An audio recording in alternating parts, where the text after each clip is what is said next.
الحمدللہ وحدہ لا شریک لہ والصلاة والسلام علی من لا نبی بعدہ اما بعد اللہم صلی علی محمد وعلی آل محمد وبارک وسلم۔ معزز ناظرین، السلام علیکم ورحمۃ اللہ وبرکاتہ۔ آج آپ سنیں گے لو جہاد کی حقیقت اور پروپیگنڈا۔ اس موضوع پر حضرت مولانا خالد سیف اللہ رحمانی مدّ ظلہ العالی نے ایک مضمون لکھا ہے۔ حضرت مولانا خالد سیف اللہ رحمانی مدّ ظلہ العالی ترجمان و سیکرٹری آل انڈیا مسلم پرسنل لا بورڈ ہیں۔ انہوں نے ایک عمدہ مضمون لکھا ہے کہ اللہ تعالیٰ نے انسان کی فطرت کچھ ایسی رکھی ہے کہ وہ محبت کا بھوکا ہے، اسی لیے اسے خوشی کے ماحول میں ایسے لوگوں کی جستجو ہوتی ہے جو اس کی مسرت میں شریک ہو سکیں۔ یہ شرکت اس کی خوشی کو دوبارہ کر دیتی ہے۔ اسی طرح کسی انیس و غم خار کی موجودگی اس کے غم کو ہلکا کرنے کا باعث بنتی ہے۔ یہ محبت اسے اکثر ایسے رشتوں سے حاصل ہوتی ہے جو فطری ہیں اور جس میں اس کے اختیار کو کوئی دخل نہیں، اور ایک رشتہ ایسا بھی ہے جس کو انسان اپنی پسند اور اختیار سے وجود میں لاتا ہے۔ یہ ہے رشتہ نکاح۔ نکاح کے بندھن میں بندھنے والے مرد و عورت کا ایک خاندان، ایک علاقہ اور ایک زبان سے وابستہ ہونا ضروری نہیں۔ بہت سی دفعہ بالکل اجنبی لوگوں کے درمیان رشتہ طے پاتا ہے، لیکن یہ رشتہ ایسی محبت و الفت کو جنم دیتا ہے جس کی گہرائی اکثر اوقات دوسرے تمام رشتوں سے بڑھ جاتی ہے۔ پرانے رشتے اس نئے رشتے کے مقابلہ میں ہیج ہو جاتے ہیں۔ یہ رشتہ یوں بھی اہم ہوتا ہے کہ دونوں فریق کا مستقبل بڑی حد تک موت تک ایک دوسرے سے جڑا رہتا ہے۔ یہ ایک دوسرے کے ذریعے ماں باپ بنتے ہیں اور باہمی تعاون کے ساتھ اپنے جگر پاروں کی پرورش کرتے ہیں۔ ایک زمانہ تک وہ خود ایک دوسرے کے لیے سنہرے خواب کی حیثیت رکھتے تھے اور اب دونوں مل کر اپنی آئندہ نسل کے لیے خواب دیکھتے ہیں۔ اسی لیے رشتہ نکاح میں دونوں فریق کے درمیان زیادہ سے زیادہ ہم آہنگی ہونی چاہیے۔ یہ ہم آہنگی رشتوں کو پائیدار بناتی ہے۔ جو لوگ وقتی طور پر کسی پر دل پھینک دیتے ہیں اور اس بنیاد پر ازدواجی رشتے سے بندھتے ہیں، عموماً ان کے درمیان تعلق میں استحکام باقی نہیں رہتا، اور اس بنیاد پر ازدواجی رشتہ سے بنتے ہیں عموماً ان کے درمیان تعلق میں استحکام باقی نہیں رہتا۔ ہم آہنگی کے لیے ایک ضروری شرط فکر و عقیدہ کی موافقت بھی ہے۔ سوچئے کہ اگر ایک شخص اللہ کو ایک مانتا ہو اور اللہ کے سوا کسی کے سامنے اپنی پیشانی رکھنے کو سب سے بڑا جرم تصور کرتا ہو، اس شخص کے ساتھ 24 گھنٹے کی زندگی میں کیسے موافقت ہو سکتی ہے جو سینکڑوں مخلوقات کا پجاری ہو؟ جب دونوں کے مذہبی تہوار آئیں گے تو اگر وہ اپنے نظریہ میں سنجیدہ اور سچا ہو تو کیا ان کے درمیان نزاع پیدا نہیں ہوگی؟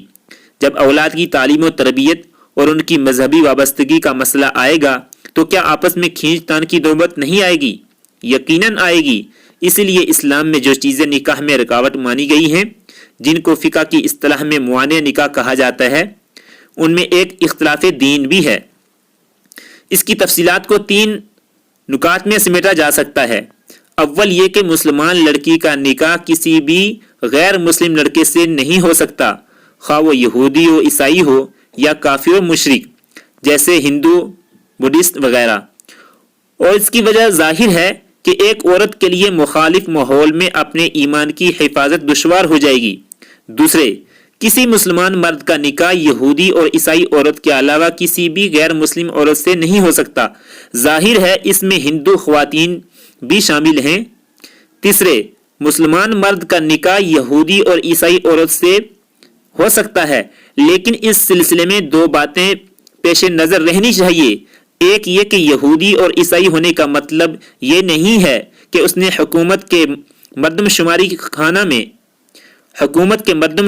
خانہ میں اپنے ساتھ یہودی یا عیسائی لکھا ہو، جیسا کہ آج کل اہل مغرب کا حال ہے، بلکہ ضروری ہے کہ وہ حقیقتاً یہودی اور عیسائی ہو، یعنی خدا پر، نبوت پر، الہامی کتاب پر اور آخرت کے نظام پر ایمان رکھتی ہو۔ دوسرے، اگرچہ یہودی اور عیسائی خواتین سے نکاح کی گنجائش ہے لیکن یہ بھی کراہت سے خالی نہیں۔ سیدنا حضرت عمر فاروق رضی اللہ تعالی عنہ نے جب یہ بات سنی کہ شام کے علاقہ میں مسلمان مرد یہودی اور عیسائی عورتوں سے نکاح کر رہے ہیں تو اس کو سختی سے منع کیا۔ اس کی دو مصلحتیں بالکل واضح ہیں۔ پہلی مصلحت یہ ہے کہ اس سے مسلم خاندانوں میں غیر اسلامی افکار اور اجنبی ثقافت کے گھس آنے کا اندیشہ ہے۔ دوسری مصلحت یہ ہے کہ سیاسی اور دفاعی اعتبار سے مسلمانوں کے حرم میں ایسی خواتین کا آنا نہایت نقصان دہ ہے۔ جنرل اکبر خان نے سیرت نبوی پر اپنی کتاب حدیث دفاع میں اس پر بڑی چشم کشا گفتگو کی ہے۔ 1967 کی جنگ میں اسرائیل کی کامیابی اور مصر و شام کی پسپائی کا بنیادی سبب یہی ہوا کہ بڑے بڑے کمانڈروں کی بیویاں عیسائی اور یہودی تھیں اور ساری جنگی راز لمحہ بلمحہ اسرائیل تک پہنچ رہے تھے۔ افسوس کہ عربوں کی آنکھ اب تک نہیں کھلی۔ مصر کے موجودہ ڈکٹیٹر سیسی کی ماں یہودی تھی، یہاں تک کہ اس کا ماموں طویل عرصہ تک اسرائیل کا وزیر تعلیم رہا۔ اسی طرح شاہ اردن کی بیوی عیسائی ہے۔ یاسر عرفات مرحوم کی بیوی کا بھی یہی حال تھا۔ یہی بے راہ روی جس نے مسلم ملکوں کو ایسا کمزور کر دیا ہے کہ وہ یہودی اور عیسائی طاقتوں سے آنکھ ملانے اور ان کے سامنے زبان احتجاج کھولنے کی بھی ہمت نہیں پاتے۔ اس لیے کوئی شبہ نہیں کہ حضرت عمر رضی اللہ تعالی عنہ نے مسلمانوں کو جو تنبیہ فرمائی تھی وہ ان کی فراست ایمانی اور گہری بصیرت پر مبنی تھی۔ بہرحال اس میں تو کوئی دو رائے ہی نہیں کہ مشرک مرد سے مسلمان عورت کا یا مشرک عورت سے مسلمان مرد کا نکاح نہیں ہو سکتا۔ افسوس کہ اس روشن حقیقت کے باوجود اس وقت فرقہ پرست طاقتوں نے لو جہاد کا افسانہ چھیڑ رکھا ہے۔ اگر اسلام اس کا قائل ہوتا اور مسلمان نکاح کو اشاعت اسلام کا ذریعہ بنانا چاہتے تو غیر مسلم اقوام سے نکاح کی ممانعت نہیں کی گئی ہوتی بلکہ اس کی حوصلہ افزائی کی جاتی، جیسا کہ آج کل عیسائی دنیا میں کی جاتی ہے۔ بلکہ اسلام میں تو یہ بات بھی پسندیدہ نہیں ہے کہ کوئی مرد یا عورت اس لیے اسلام قبول کرے کہ اس کی فلاں شخص سے شادی ہو جائے۔ اللہ تعالیٰ کی رضا اور ہدایت کو حاصل کرنا اس کا مقصد نہ ہو۔ عہد نبی میں مکہ فتح ہونے سے پہلے تک یہ بات واجب قرار دی گئی تھی کہ وہ مدینہ منورہ ہجرت کر جائیں۔ اسلام قبول کر چکے تھے لیکن وطن سے جو فطری محبت تھی اس کی وجہ سے ان کا دل ہجرت کرنے پر آمادہ نہیں تھا، لیکن وہ جن خاتون سے نکاح کرنا چاہتے تھے ان خاتون نے شرط لگا دی کہ اس کے لیے ہجرت کرنا ہوگی۔ لیکن اس کی وجہ یہ ہے کہ ان کا دل ہجرت کرنے پر آمادہ نہیں تھا، لیکن وہ جن خاتون سے نکاح کرنا چاہتے تھے ان خاتون نے شرط لگا دی کہ اس کے لیے ہجرت کرنی ہوگی۔ بالآخر انہوں نے ہجرت کی۔ رسول اللہ کو یہ بات پسند نہیں آئی، چنانچہ آپ نے ارشاد فرمایا کہ عمل کی قبولیت اور اس پر اجر ثواب کا مدار نیت پر ہے۔ انما الاعمال بالنیات، جس کی نیت اللہ اور اس کے رسول کی خوشنودی حاصل کرنا ہوگا اس کی ہجرت اللہ اور رسول کی طرف سمجھی جائے گی، یعنی اللہ تعالیٰ اس کو اجر عطا فرمائیں گے۔ اور جس کی ہجرت نکاح یا کسی دنیاوی غرض کے لیے ہو اس کی ہجرت قابل اجر و ثواب نہیں ہے۔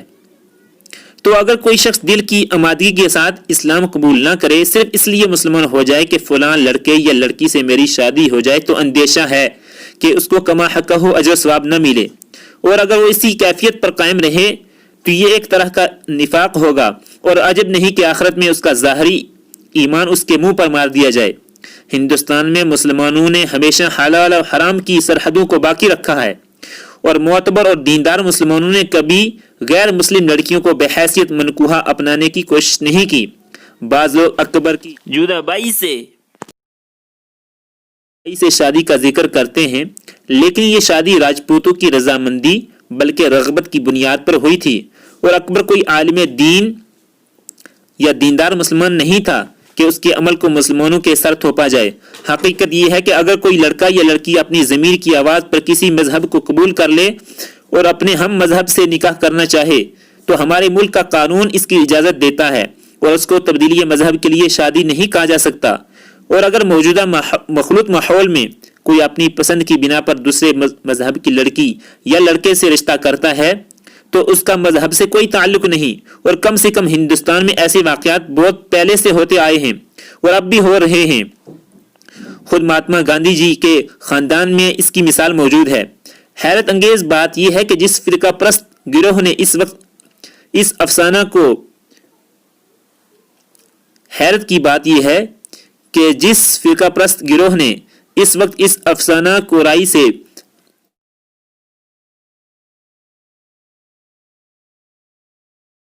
پرست گروہ نے اس وقت اس افسانہ کو رائی سے پہاڑ بنا دیا ہے، ان کے گھروں میں ایسے واقعات زیادہ پیش آتے ہیں۔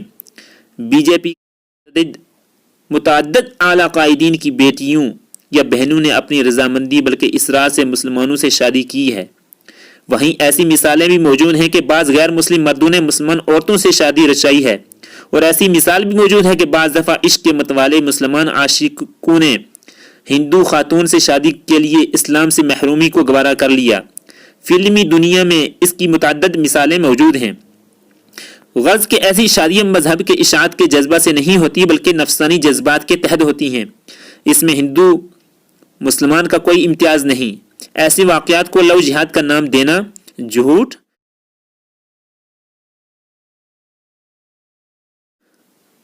اس میں ہندو مسلم کا کوئی امتیاز نہیں۔ ایسے واقعات کو لو جہاد کا نام دینا جھوٹ اور دھوکہ کی بنیاد پر اپنے سیاسی قد کو اونچا کرنا ہے۔ علماء اور خطبہ کی بھی ذمہ داری ہے کہ وہ مسلمانوں کی نئی نسل کو نکاح کے سلسلے میں اسلامی تصورات سے واقف کریں اور ایسے واقعات کو روکنے کی کوشش کریں جن میں ایک مسلمان لڑکا ایک غیر مسلم لڑکی کو بیاہ کر لے آتا ہے یا مسلمان لڑکی غیر مسلم لڑکے کے ساتھ رشتہ ازدواج میں بن جاتی ہے۔ اس سے مسلم معاشرہ کو نقصان پہنچتا ہے، اس سے مسلم معاشرہ کو نقصان پہنچ رہا ہے۔ یہ گناہ کی زندگی ہے۔ شریعت کی نکاح میں یہ نکاح ہی نہیں ہے، اور اس سے معاشرہ کا امن بھی درہم برہم ہو جاتا ہے۔ ہاں، اگر کوئی ہندو لڑکا یا لڑکی واقعی صدق دل سے اسلام قبول کر لے تو یقیناً شرعی طریقہ پر مسلمان لڑکے اور لڑکی کو اس سے نکاح کرنا چاہیے اور اس سے اپنے خاندان کا حصہ بنا لینا چاہیے۔ یہ شریعت کا حکم بھی ہے اور ہمارے ملک کا قانون بھی واضح طور پر اس کی اجازت دیتا ہے۔ وآخر دعوانا الحمد للہ رب العالمین۔